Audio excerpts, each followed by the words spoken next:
They say life begins at 40. Pause. But my life ended at 62. It was a Tuesday. I remember the day clearly because Tuesdays were fancy coffee days. I had just bought the expensive beans from the market, the dark roast Harold liked, the kind that cost $18 a bag. I spent 20 minutes measuring the grounds, listening for the garage door to open. I was worried the coffee would get cold. I should have been worried about other things. When Harold walked in, the house went quiet. You know that silence before a thunderstorm. The air gets heavy. He didn't hang up his coat. That was the first sign. For 38 years, Harold hung his coat on the third hook from the left. Today, he just stood there. I held out the mug. It's the dark roast, I said. He looked at the coffee like he didn't know what it was. Then he looked at me. Not at me, really. Through me. He said it so quietly I almost asked him to repeat it. I haven't been happy for a long time, Linda. I laughed nervously. I thought he meant his golf game. Or the stock market. She makes me feel alive again, he said. The mug shook in my hand. Coffee sloshed onto the hardwood floor. She? Who was she? I'm 62 years old. My friends are grandmothers. We trade recipes for banana bread and contacts for knee surgeons. We don't have the other woman, or so I thought. It's Jessica, he told me. Jessica, the real estate agent, the woman who sold us our forever home down by the beach 3 years ago, the woman I had baked cookies for, the woman who told me my kitchen renovation was divine. She was 45. She did CrossFit. She didn't have varicose veins or a husband she'd spent 3 decades washing socks for. I'm sorry, he said. And the worst part, he sounded relieved. The door clicked shut, and just like that, 38 years walked out the door. And I was left standing in the hallway, holding a cup of cold $18 coffee. The first thing you notice isn't the sadness. It's the volume. A house without a husband is loud. The refrigerator hums. The floorboards creak. The silence has teeth. I didn't sleep in our bed last night. I couldn't. It felt too big, like an ocean I would drown in if I rolled over. So I slept on the sofa, clutching a throw pillow like a life raft. I walked into the kitchen. The coffee stain was still there. I stepped over it. I didn't have the energy to wipe it up. I didn't have the energy to exist. Then came the second wave. The logistics of being left behind. For 38 years, our deal was simple. I handled the home. The cooking, the cleaning, the birthdays, the emotional weather. Harold handled the world, the taxes, the investments, the bills. I thought we were partners. I realized, sitting at that dining table, that I was actually just a dependent. I tried to pay the electric bill. I didn't know the password. I didn't know the account number. I was 62 years old, staring at a computer screen that told me, access denied. I felt small, and then I felt terrified. How long until the lights went out? They say in a divorce, you lose a spouse. But nobody tells you that you lose the village, too. I saw Susan at the grocery store. Susan, whose daughter I helped plan a wedding for. Susan, who ate my pot roast every Thanksgiving for a decade. She saw me. I raised my hand to wave, and I saw it in her eyes. Panic. She turned her cart and practically ran down the cereal aisle. Pause. Divorce is contagious in the suburbs.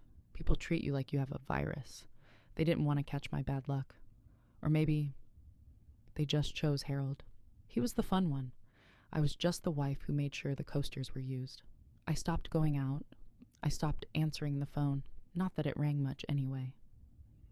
I spent my days staring out of the back window at Harold's garden. It was his masterpiece. Perfectly trimmed hedges, high-maintenance roses that needed special food.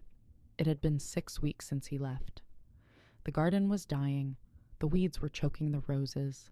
The hedges were wild. It looked ugly. It looked like my life felt. And looking at those dying, expensive roses, I realized something. I hated those roses. I had always hated them. They were prickly, they were fussy, and they never smelled as good as they looked. I watched them die. And for the first time in 6 weeks, I didn't feel like crying. I felt like digging, Harold loved order. He liked straight lines, boxwood hedges trimmed with a ruler, roses that were beautiful but had to be coaxed into living. I tore them all out. I didn't plan to do it. It just happened. One weed became two. Two became a bush. By noon, I had uprooted 30 years of Harold's obsession. My neighbor, Mrs. Gable, watched me from over the fence. She looked terrified. I must have looked like a madwoman, covered in mud, hair wild, ripping things out of the earth. I didn't care. For the first time in months, I wasn't waiting for the phone to ring. I was too busy destroying the past. Then, the hose broke. Water everywhere. Cold, shocking spray right in my face. The old me would have called a plumber. Or worse, I would have called Harold. I would have used it as an excuse to hear his voice. "Harold, help me. I can't do this." I reached for the phone. My hand hovered over his contact. Then I remembered Jessica, the CrossFit realtor. She probably knew how to fix a hose. I put the phone down. I opened my laptop. I typed into the search bar, "How do I fix a leaky spigot?" It cost me $4.12, a roll of white tape, and a wrench. It took me an hour to loosen that rusty bolt. I skinned my knuckles. I cursed words I didn't know I knew. But when I turned that handle, and the water flowed, and my shoes stayed dry, I felt a rush I hadn't felt since my wedding day. Actually, it was better, because I didn't need a partner for this. I just needed a wrench.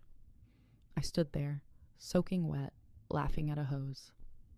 I realized I wasn't helpless. I was just untrained, and I was a fast learner. I decided not to replant Harold's roses. They were too high maintenance. Instead, I planted wildflowers, the kind that don't need permission to grow. Sunflowers that grew taller than me. Lavender that smelled like peace. I stopped dyeing my hair. Who was I trying to impress? I let the gray come in. It looked like silver threads in the sunlight. I caught my reflection in the patio door one afternoon. I didn't see the discarded wife anymore. I saw a woman who could fix a pipe and grow a jungle. I wasn't grieving Harold anymore. I realized I'd been grieving the woman I suppressed to keep him happy, and she was finally waking up. 18 months. That's how long it took for the garden to fill in. It wasn't perfect. The mint had taken over the corner and the tomatoes were unruly. But it was full. It was loud with bees and birds. I was hosting the monthly book club. Well, we called it a book club, but mostly we drank wine and complained about the characters. I looked around at these women, new friends I met at the nursery, at the hardware store, at the library. None of them knew Harold's wife. They only knew Linda. I was pouring iced tea when the chatter suddenly stopped. One by one, the heads turned toward the driveway. I knew the car, but I almost didn't recognize the man. It was Harold, but not the Harold who left. That Harold was upright, arrogant, smelling of expensive cologne.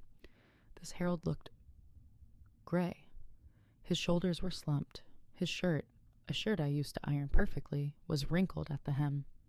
He looked like a man who hadn't eaten a home-cooked meal in a year and a half. He walked to the garden gate. He looked at the sunflowers. He looked at the women.